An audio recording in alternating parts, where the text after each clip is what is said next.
Alright, here's a quick update. Say hello to the dog. She misses you. Woo. Okay. Put the new caliper on. There it is. Works good.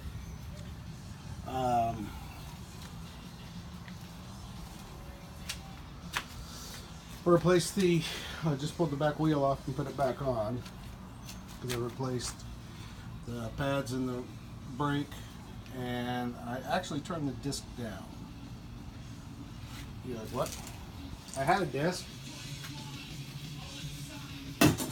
from the Sportster, and I put it on the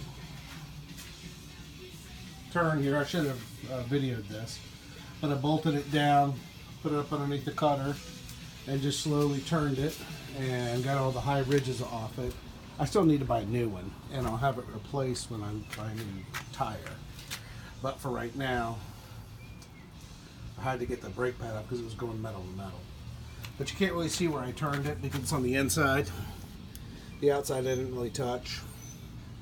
But it's smooth enough for right now, and it'll knock some stuff off. I'm sure I'm going to need new brake pads by that time, but they're only 30 bucks, so it's not that big of a deal. Other thing I'm going to do, I'm going to lower the bike about an inch because I'm tippy-toeing.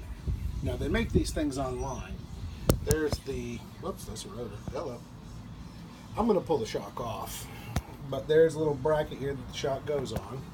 I don't know how well you can see that because I can't see it very well. But it's a little bracket that it goes on. I want to mill a new one and drop it down about an inch so that it lands to about right here, which will lower the back end a little bit. They make them, so I should be able to make one. They're only 30 bucks, but why have an end mill if I can't make one, right? And then here's my new little bracket down here that I made for the part that was being held on by the zip tie. So I just made that out of, actually, I think it's 16 gauge sheet metal. I just bent it. It's strong now that it's bent. It does fine for my purposes here, but other than that, I rode the bike today. The brakes work good. The only other thing that's really weird, I just noticed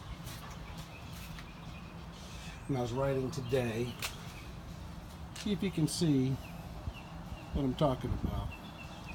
I think the right side is lower than the left side. My bars are a bit crooked. And they also, there's a lot of play in them. I don't know if you can see that play. Kind of hard. I replaced there's two grommets on the inside of each side. It's two little rubber grommets. They're like little cups. Do I have one around here anywhere? Here's one. There's two of these. One goes in the top. One goes in the top like this, and one comes up from the bottom. There's a shim that goes in the middle, and then the bolt goes through the top of here, and it bolts right into the neck. I'm just wondering if, I don't know, maybe the neck is wrong itself, where the bars bolt into. Didn't look bad when I did it, but what I could do is mill out a new piece that make it solid. But I don't know if you can see that, but it just looks off to me. I don't know. Maybe it just seems to. I guess that's right there. Never mind that whole thing. It's still kind of wiggly here. I don't know why. Alright. Here are the rotors that I just did. Just so you can see. There's one of them. The other one's below it. I'm still doing this one here. I have to get a new tap. That one got messed up. Because my tap, well, I didn't get it messed up, but my tap got messed up, because it dulled out. It's really hard to turn it. So, I don't know. Alright, I don't know anything else. Talking. Goodbye the dog. Here's Jeep.